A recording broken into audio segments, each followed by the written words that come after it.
I'm a pastor, so every week, study the Bible, prepare a sermon, try to apply the word to God's people, and that is not tonight. Tonight is not a sermon. I'm going to talk to you about Christian music, the Christian music industry, and some insights that I've had because I've been in the Christian music industry. So when I first got serious about the Lord, God put me around some pretty sharp guys. I was involved in Operation Rescue. I don't know if you remember that. But the guys that were heading our chapter were pretty sharp. And I said, well, who do you read? Because at the time, I was going through the usual triumvirate of, A.W. Tozer, C.S. Lewis, and whoever else out there. I think John Stott was one that we were trading books with. But they all told me, well, Francis Schaeffer has been very good to me. So I thought, might be good to me too. So let's read Francis Schaeffer. My grandmother had bought me the letters of Francis Schaeffer. Now that's in 3 parts. Their Bible Presbyterian Church Life, the L'Abri thing, and then a bunch of pastoral wisdom. It's almost like in 3 sections. So I kind of got introduced to Francis Schaeffer by that, and then somebody gave me the trilogy. And then came How Should We Then Live? Then came all the stuff that he did so well with the arts.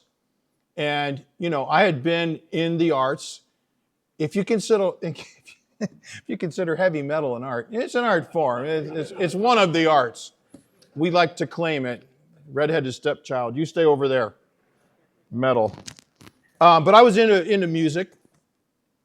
And I think it's important that one of the things Schaeffer brought to the church was, who was it? Chris, where are you, brother? You were like, you made it valuable or good to consider the arts and consider the culture in which you live. Because I was raised in the no beer in the fridge, no playing cards. Well, old maid, okay, and who were some of the country gospel artists that we had in the family library. Now, my dad always snuck in the Glenn Miller and the Tommy Dorsey, so I was cool, like that. But art was not a big part of what I considered to be Christian. It was spiritual, right? That's also a word we need to recapture. Spiritual does not mean non-physical. Spiritual means not sinful.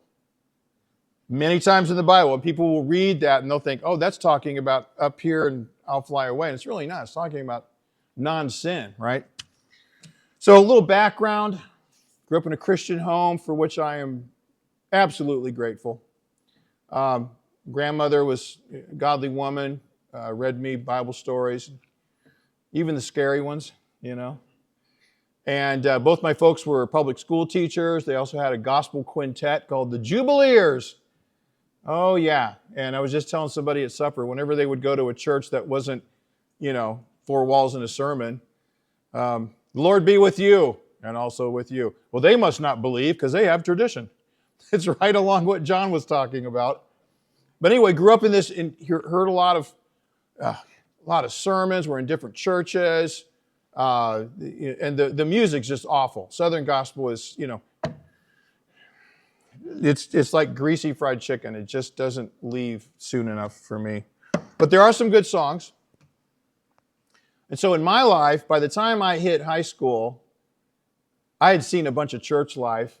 And any preacher's kids in the audience, you know what it's like. You're like, man, they get treated like dirt. I just wanted to have fun. It's 1975. It's the 70s. Jethro wants to be a rock star, or a brain surgeon.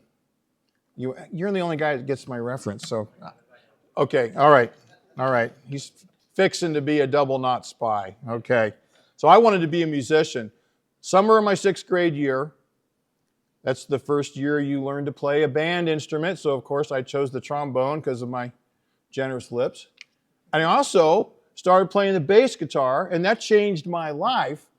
My dad bought a K bass with a little junky Supro bass amp. Probably had a 10-inch speaker. It sounded horrible, but started playing along with every record in the house. Herb Alpert and the Tijuana Brass. Hee-haw. I can't believe Dad would let us watch Hee Haw. I think I know. Yeah. But I started playing everything that I could hear on the bass. You hear a song on the radio, play it on the bass. No tabs, no sheet music. And so by the time I hit high school, I started picking up the guitar, had a band, regularly playing from the age of 14 on. You'd have to get a ride to the gig. And then when you get old enough to get your license, you can actually drive yourself to your own gig. And all that to say, John has some pictures that will prove that what I'm saying isn't just a load of hooey. So I met my wife, got married in '83, decided she's going to run the lights for us. She was a great light technician, followed the music in the groove and all that, kept our books in the black, the accountant. And so these are from, no, go back. Thank you. This is my band, Rock Sedan. That's a typical crowd. Me and my flying V, me backstage changing strings. I'm happy, a happy sinner. Then Love War was after I became a Christian. So in 1987, I'd gotten off the road. Our sound man back in these days got an opportunity to go on the road with Stryper. Now, he decided to stay with us, but as a result, he had a bunch of Stryper stuff, the Yellow and Black Attack record, and he would play this tape. I'm trying to check this band out, see if I won't go with them, you know. And there's this song, Freely Surrender, Open Up Unto His Majesty. And old, Metal Tim, I'd go in the bathroom of the hotel and just weep. Oh, I know, God, I'm such a loser. I'm not ready yet, right? Well, about a year later, these events transpired. I was playing in a cover band because I got off the road. It was not good for my marriage. There wasn't any unfaithfulness, but it was just too much. You're right. You're not married that long, and you're traveling with a bunch of guys, and they're not exactly the pinnacle of ethical discretion. And so I was playing in a cover band. Keyboard player is not showing up for gigs, and he's not showing up for photo shoots, and something's wrong. I didn't know him that well. I was just getting a paycheck. So me and the drummer were voted. Why don't you guys talk to him? It's on your way home. Stop in Mishawaka, down to South Bend, Indiana. And we went up to his apartment. He's laying on the floor. TV's on. Phone's off the hook. He's been beaten to death. And I was like, this is great. We're going to be the prime suspects. You always are. So we called the police, went in for interview, went to his elaborate Roman Catholic funeral. And there's his picture and confirmation. He's kind of standing there. And they're praying for him to not spend quite a lot of time in purgatory. And my wife and I were like, well, wait, I know that's not true. This isn't it. Nothing in the Bible. And about 2 weeks later, God got a hold of me, and it was, you either be a pagan or be a Christian, but stop this middle way nonsense. Third way. It was my third way. And at that point, I was like, all right, I'm going to follow Christ. That's it. I give up. I surrender all. You win, God, right? I'm done. So I put music down for a while. About a year and a half later, picked it up again, started writing, just writing songs. I wasn't going to be in a band, none of that stuff. And so by hook and by crook, got together with a couple guys, started writing seriously. Because I knew I wanted to do something with music that would be, all right, street cred, legit, actual music with thoughtful lyrics, right? Well, I didn't even know, other than Stryper, I didn't know any legit Christian metal band. And of course, metal rules, so you want to be metal, right? Now we say, oh, that's so metal, when it's very manly, but it's changed now. So anyway, I got together with a guy named Greg Purley, a drummer. We started going back and forth, writing. He gave me his notebook full of lyric ideas. Said, do whatever you want, just take them. And so we were all into Lewis and Schaefer and thinking, and we ended up signing a record deal with a record company in Southern Cal called Pachyderm, which was owned by John and Dino Elefante. So this is our first step into the dipping our toes in the water of the Christian music industry. So a mutual friend who liked our demo said, would it be okay if I send your demo tape to some people I know? Sure, why not? So we sent it to John and Dino. So we started listening to some of the stuff that they had already produced. So Guardian, Ex-Sinner, Fear Not, some of these other bands. And we're like, well, that's top notch. That's high level. They're not messing around. There's no weird thing they miss. Like a lot of, they just don't have the budgets, right? And then they'd also done a band called Barren Cross. So we said, all right, let's try them out. Flew us out, wined and dined us, we signed a deal. And so by June of 1993, we're all in Los Angeles. Actually, it's in the Cerritos area, kind of Long Beach. And one of the first things they asked was, so where do you go to church? Oh, well, yeah, I'm a member of Zion Chapel in Goshen, and Steve Chupp is my pastor. And Greg's like, well, I go to such and such Calvary Chapel, and so is my pastor. I'm like, okay, now we can work with you. And that always stuck with me, because as you go on in the Christian music industry, you realize that sometimes that's not really a priority, especially of record labels, producers, and people that are kind of overseeing and bankrolling the entire process. So I was in LA for 6 weeks doing all the basic tracks, overdubs, vocals. Keep in mind, one of the producers is named John Elefante. And I don't know if you know any Kansas fans in the room. Oh, thank you. Goodness. I did too. One remaining member with an eye patch. And that's it. The rest of the band are new. Right.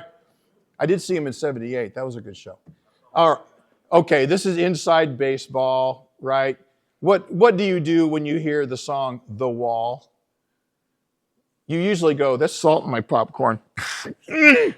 It's killer. So John Elefante had replaced Steve Walsh in the band Kansas. Steve Walsh is responsible for the songs you would probably know. But when John came in, it was Fight Fire with Fire and the song on St. Elmo's Fire, the hit. So this guy knew how to sing. He kicked my bottom singing. I thought I knew how to sing and get up in the range. He goes, well, you got a couple more notes in you, Tim. Let's try that again. By the end of your session, you're just, we'll pick it up again tomorrow. You're done for today. And I was paying attention to every EQ twist, every threshold on the compressor. It's all mixing and mastering and all that. So that was a great experience. That band lasted for a few years, had some, internal issues with marriages. Not mine, but, it happens. And by the time the mid-90s, 96, we had already got a new bass player, and my drummer was like, he's not going to tour. Now, I'm 35. I've still got a couple years in me to tour. Okay, so we got a new drummer, and we kind of changed our format. The drummer said, why don't we just write songs that people like to dance to? That's fun. Okay. Go back to my 70s roots, Joe Walsh, funky, classic Dayton, Ohio-based funk music, whatever, plus the metal, plus reggae, plus rapping, and that's what the Channel Surfers. There's the last official Love War concert in Brazil, Sao Paulo, in front of 55,000 people. That was crazy. Is there a picture of me where I'm yeah, if you can see this, I just put the camera on timer and thought it'd be funny if I, a half hour before we hit the stage. So it was a lot of fun. Okay, got a next slide, and that's okay. Then that became the Channel Surfers, and so that was a whirlwind. We had changed kind of our format, so all our old metal fans were not quite as happy with our decision, but we had something pretty unique, pretty fresh, and AD, you'll love this. Michael Foster, when I first met him, he goes, no, wait a minute. You were in the Channel Surfers. We thought you were the coolest thing at Kings Island. Same with Joe Spurgeon. Man, I can't believe that was you, man. Like, well, it was. And so anyway, that band, we played 120 dates, 97, 98, 99. And I'd finally man, I'm almost 40 years old. My son's getting to be where I need to be home. And so I decided to get off the road, turned that into a recording studio. What's it like working with Christians in a recording type of industry? Well, I'll tell you, it's just like working with anybody else. You're gonna get all kinds, right? So John and Dino, they were members at Seal Beach Calvary Chapel. Now say what you will, Calvary Chapel will take the Bible and preach through the Bible. They do a pretty good job at that. And in fact, I was pretty encouraged to hear that Charlie Kirk's pastor is a Calvary Chapel pastor. and not the Catholic like somebody was saying he was. And so it was important to them that we were grounded, that we knew what we believed, and they knew a lot of what we believed from our lyrics. And just case in point, title track, Soak Your Brain. Today in every way, pluralism reigns, open forum, another point of view. Where are we coming from? We're talking about the basic outlooks of people on reality. It's either, is it pluralistic, is it relativistic, or is there something really true? And that's, of course, where we landed.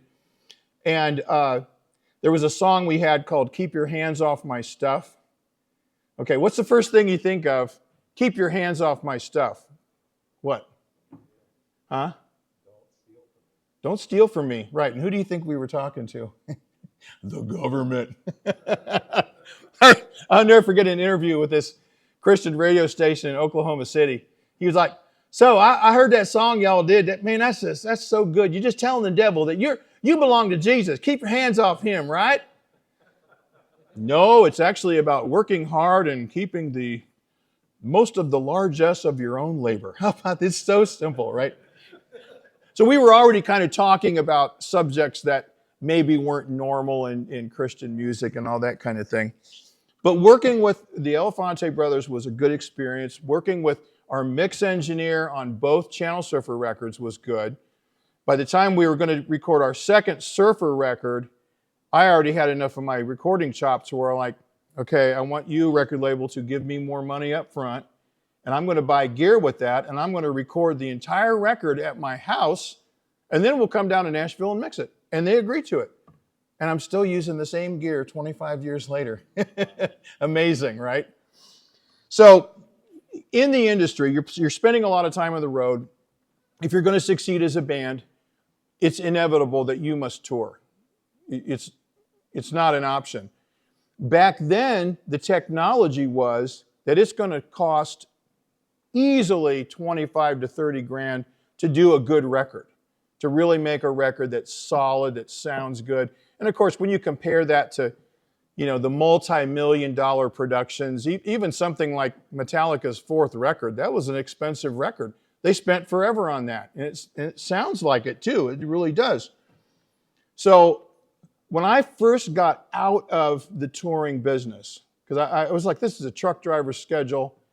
My son and my kids and my wife need me around more than, and I've already paid my dues in rock and roll, And so I turned my existing room into a studio, added on, had the drum section, mix room, even my barn was where I put guitar cabinets so you could do live shots. Hey, John, you want to turn that off? It's just, where is it? Is that it? Okay. That's the Channel Surfers right there. You can tell we had a fun time on stage, and it was good. And whenever we played where we were the main band, we always gave a solid gospel presentation at the end. And if you've seen any Christian shows, you've probably heard them almost preach the gospel. You know what I mean? And I was just very cognizant of, okay, whatever happens here, it's got to be content rich, but easy to apprehend, for these young kids today. And it was basically, you've broken God's law, you're under his wrath. The fact that you continue to sin demonstrates that you're a sinner. Christ came to pay the justice penalty that you had aimed right at you. And if you don't repent, you will perish. And you get some youth leaders who are like, oh man, I don't know, that is pretty tough stuff. Like, yeah, well, that's the Bible, First sermon of Jesus, repent, the kingdom of heaven is at hand, So we try to do that. And to be honest, though, at the time, I had already come to a bigger view of the importance of the local church and why that has to be central, and how it was kind of like we come into town, we're all cool and hip, we sign some things and preach the gospel, and then we're gone. And of course, you're saying, well, find a good church. Well, we were parachurch, let's face it. We were like Campus Crusade. We can't baptize anybody. I'm not a pastor. We're not a church, So you might ask, okay, got off the road, started recording, hit the ground running. Started off recording a bunch of Christian bands, but before long, within a few years, it was just rock bands coming to my house every weekend. And I was finally making money in the music business, but I had to change from being on that side of the glass to being on this side of the glass. And let me tell you, it's back in the early 2000s. What was the cool hit music for kids at this point? Emo, hardcore, punk. It's all loud. It's so thick you can't get a credit card in there, and that's intentional. So everybody wanted to sound big and loud and fat, and I could do that. So you'd have a band that drove all the way from Rockford, Illinois, right? And you've worked Friday all day and Saturday all day. And I'm trying to be, and I was told this later by guys in bands, and we were always kind of like a studio pastor because of the stuff you'd say and some of the suggestions you'd make. So you get all these testosterone, fully sleeved, angry guys. It's been a long day, and I got about an hour left, and they can leave with the finished product. They got the money. I'm ready to do it. And everyone's getting kind of uptight, and the expletives are flying. And in would come Hannah and Rachel, 6 and 9 years old in their little nighties, and they'd want to tell Daddy goodnight. Oh, stop everything. Come up on my lap. Good night, girl. Oh, love you, love you. It was like this wave of estrogen just flowed over the room, and there's no more antagonism. It was so great. So you think about it from that perspective, working on that side of the Christian music industry, where I'm the Christian and they're not. One of the things that would happen is what every evangelistic Christian wants to hear. It's I noticed something different in your life. What's going on? We all want to hear that. Well, man, it's right there. Wow, you actually get along with your children. Your wife is great. She's like a normal woman. What's going on? It's like, there's the highway. Let's drive a Mack truck through that hole, So it's that I still do some. But I'll be honest with you. When I got off the road, October 16th, 1999, I did not listen to any more Christian music. I just stopped. I didn't care.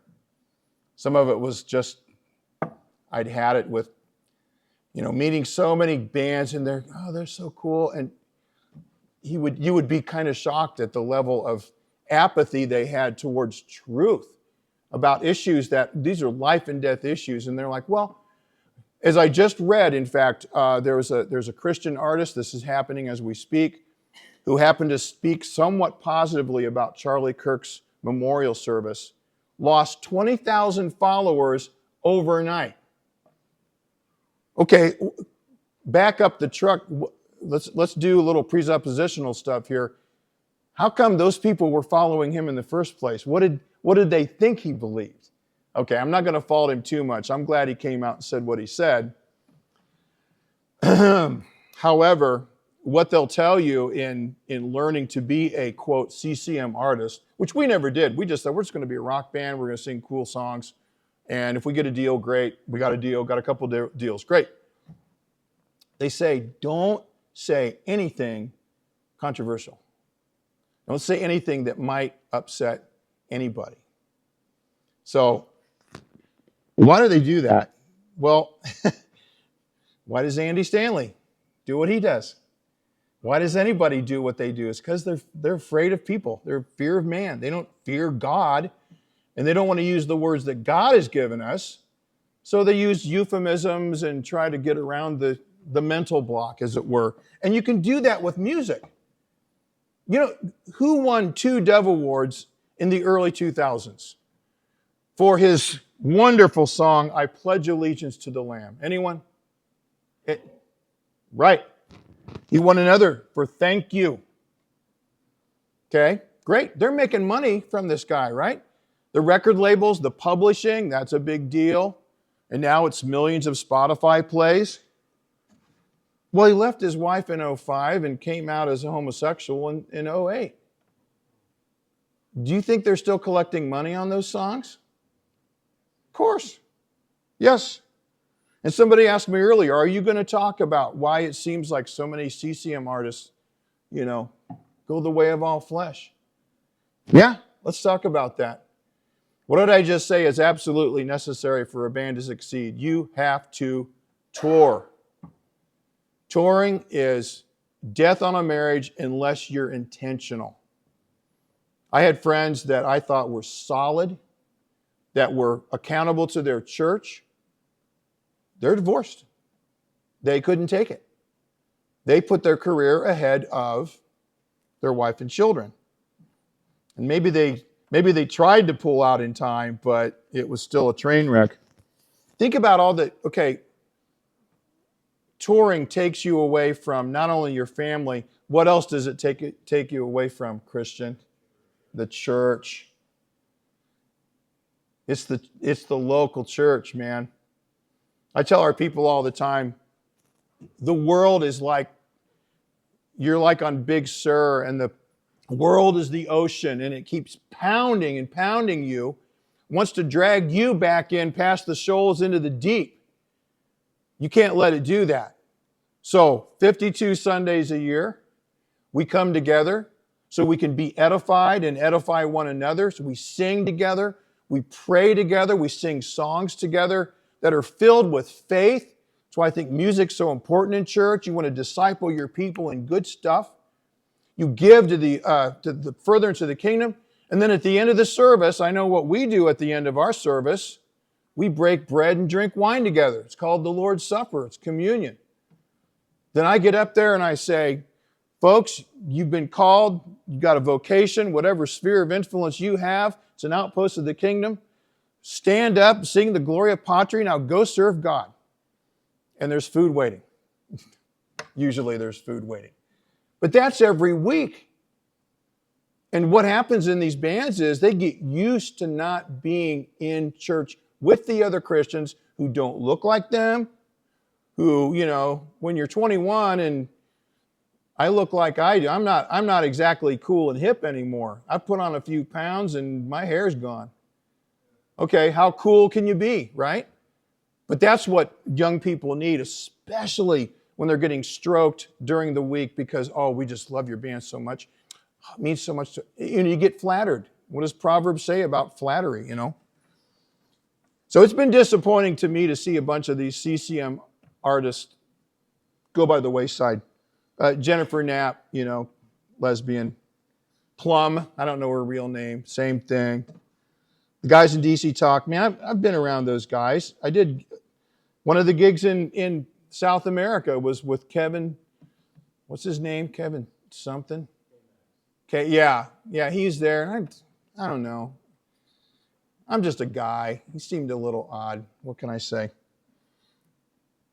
Jars of K, Reliant K, Everyday Sunday, Switchfoot even. We toured with Switchfoot when they were 3 fresh-faced kids from San Diego, Calvary Chapel, pastor dad, and Charlie Peacock had produced their record. They were nice kids. But they've all capitulated, man. The spirit of the age was so alluring to them that they didn't want to be on the wrong side of the alphabet soup thing.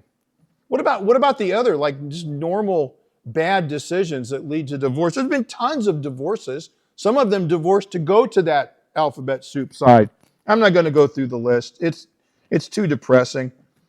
But by the way, so what are we tempted to do when a Christian musician goes off the rails and ends up in divorce, or they've left the faith, they're deconstructing? The temptation is to say, well, it's that music. It's the kind of music, like the old, Bob Jones guy would say. It's that 2 and 4 backbeat, brother. Well, by the way, if the pastor runs off with the organist, was it the toccata and fugues fault? I mean, come on, let's get real. If you see a scandal in Christian music, there's going to be 10 more behind the pulpit.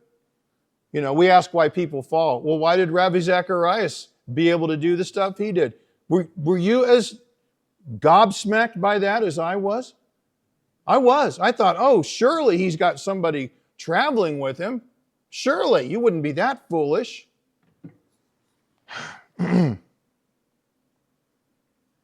Who's the other one recently? Steve Lawson, man. Like a whole different life. So remember, what is common to man? What are the sins that are the most popular today? They're the most common to man. It's sex, how, when, with whom.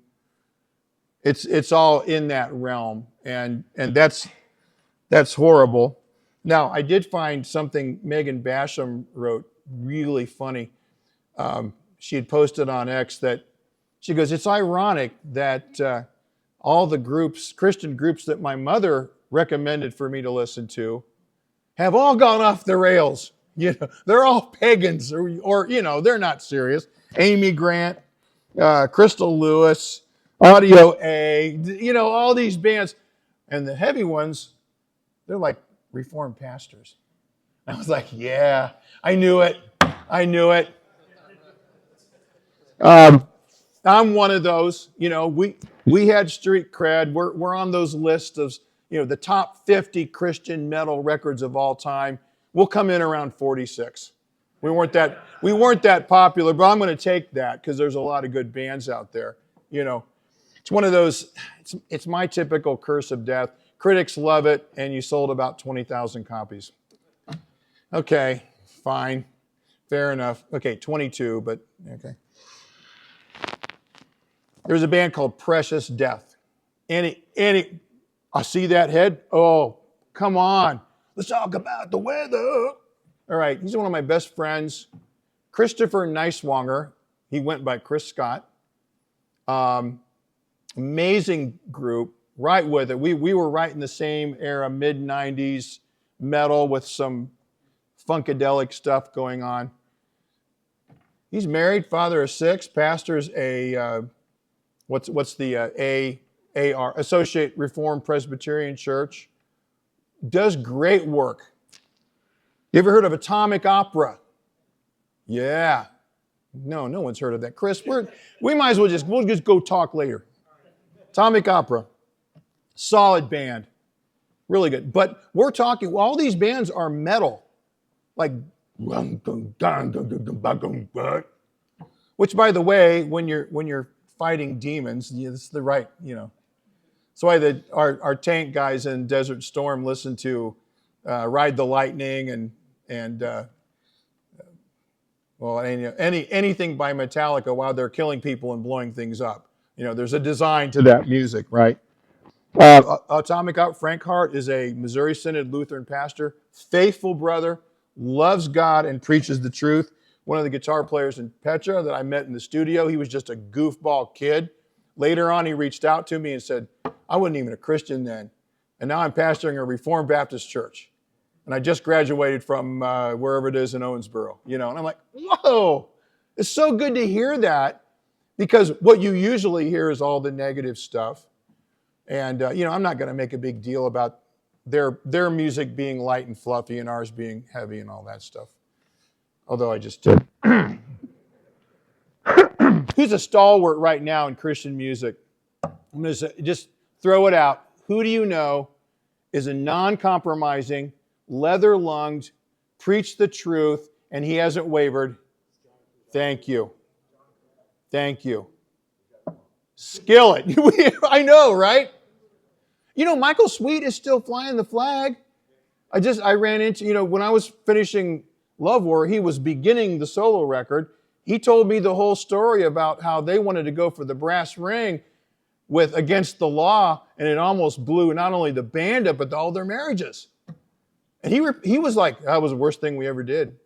You know, not only were we ignoring our core fan base, which that's important, but we were actually going against God. And I was like, dude. So I ran into him in 19, and he was great. John Cooper was cognizant about the fact that touring ruins marriages. So what did he do? He put his wife in the band. I used to think I had the ultimate rock and roll wife. Heidi could set up a light show, run it so the big guys are like, oh, that's great. She's actually on stage playing guitar. I'm going to give him that. I'll allow it. I got to interview him, and it was real quick, but just a solid guy, you know. But I'm telling you, those are the exceptions. anymore. It really is.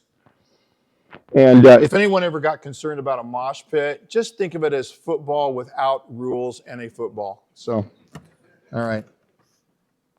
So, what I've ended up doing with my musical talent, the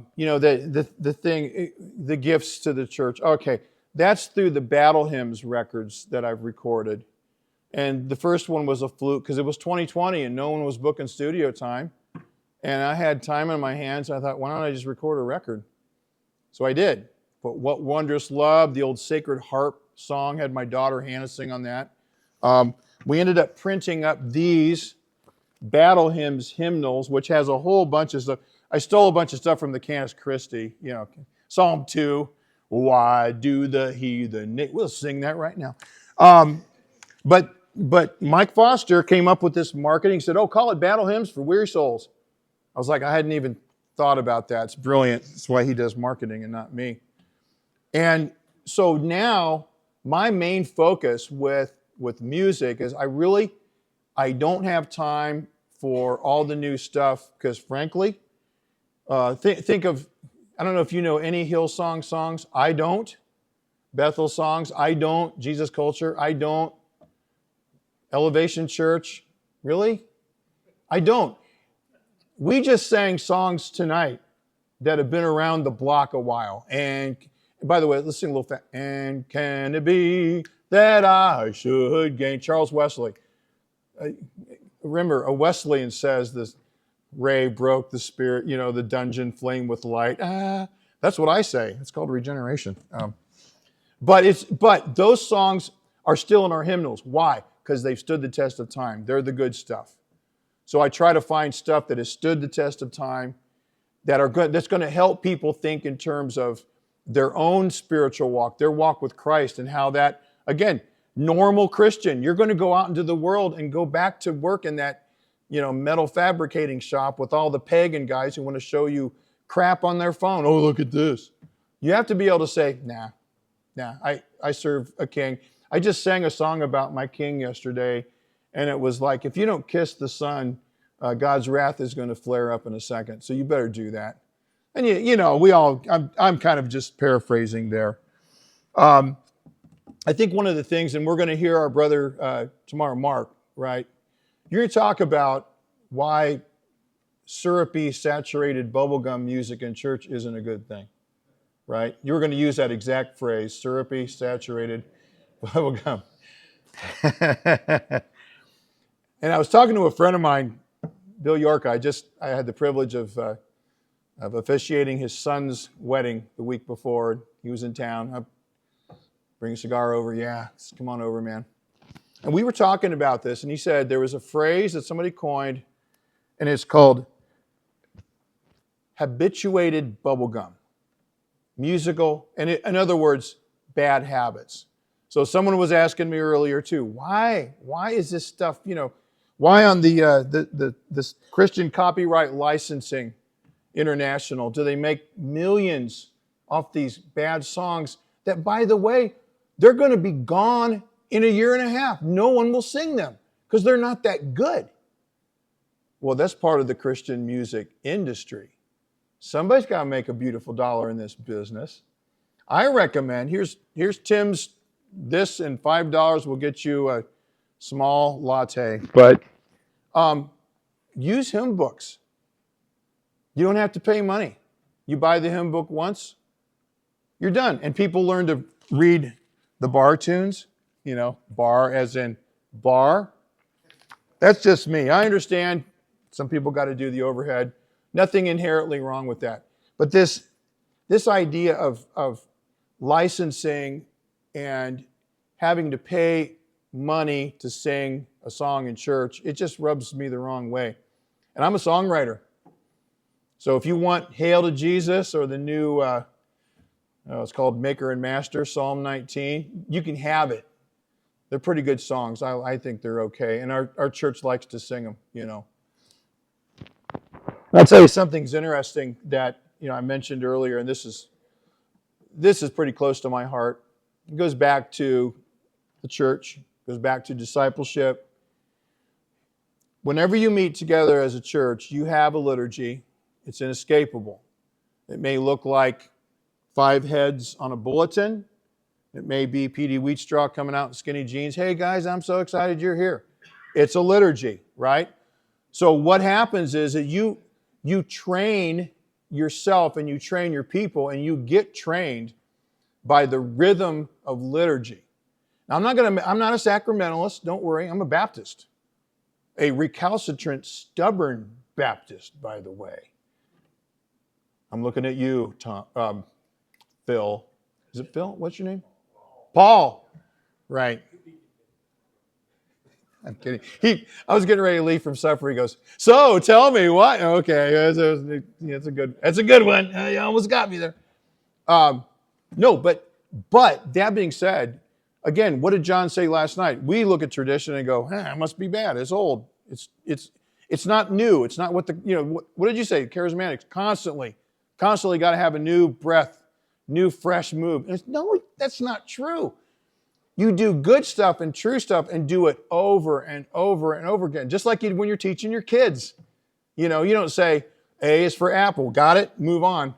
No, Daddy, do it again. And you read the book and it's the dumb book and it's dumb. But it says A is apple. And they get that because they've been taught it over and over. When you recite how many people in this room recite either the Nicene or the Apostles' Creed on the Lord's Day? Right. So what does that do every Sunday? I believe in God the Father Almighty, maker of heaven and earth, and Jesus Christ, his only Son, our Lord, who was conceived by the Holy Ghost, born, on and on. That gets inside of you. So does the music. So does the church music. And that's important. So if you're here, you're overseeing music, you're a pastor, just realize it's up there with the rest of what goes on. We center on the preached word, the proclaimed propositional revelation of God. Amen for that. But all that other stuff has to be able to support each other, what's going on. So that's why my mission right now is to make good hymn music. And we're digging a little deeper these days because I used up a lot of good stuff in the first 2 records. So I'll be looking for hints for Battle Hymns 4 if you want to email me. Let me close with this. The Christian music industry is like any other industry. They have to make a profit. Now, technology's made it easier to record yourself and sound good, but that just means there's going to be more competition out there. And what did Paul tell the Corinthians? Whatever situation you find yourself is responsible to God. Remain in that. We need to be satisfied with what God gives us. If God gives you a platform for more influence, use it for the kingdom. If you're a musician, don't just put stuff out there that is lackadaisical. Take your time, make it quality. I think God appreciates when we take the extra effort, put the extra time in, the extra hour of study with the Bible, as pastors, where we want to make sure and present the glorious gospel of the lordship of King Jesus in whatever frame of reference it is. And I happen to do the one that is based in music. So I think that's all I have for tonight. There's no real bow on this. I escaped, by God's grace, the clutches of the Christian music industry. And I've kind of helped other young artists do the same. Anyone familiar? Haste the Day. Haste the Day, right. Great drummer, great band, good guys. It was a great experience, and I was able to pastor them through some stuff in the studio. Guess what? About 15 years later, I get a phone call on a Sunday afternoon. It's Devin Chalk, and he goes, Tim, hey, we're on the road right now. I just want to, man, thank you so much for taking the extra time with us on the road in the studio, and we just appreciate it. And I was like, okay, you made my year. All right, good enough. Remember, you have influence over areas in your life. Sometimes it doesn't seem big. Sometimes it's bigger. Man, use it for the kingdom. Be men of valor. And as one of the new songs on Battle Hymns 3, our valor, his honor, all glory to the Son. We won't lay our weapons down until the battle is won. Amen.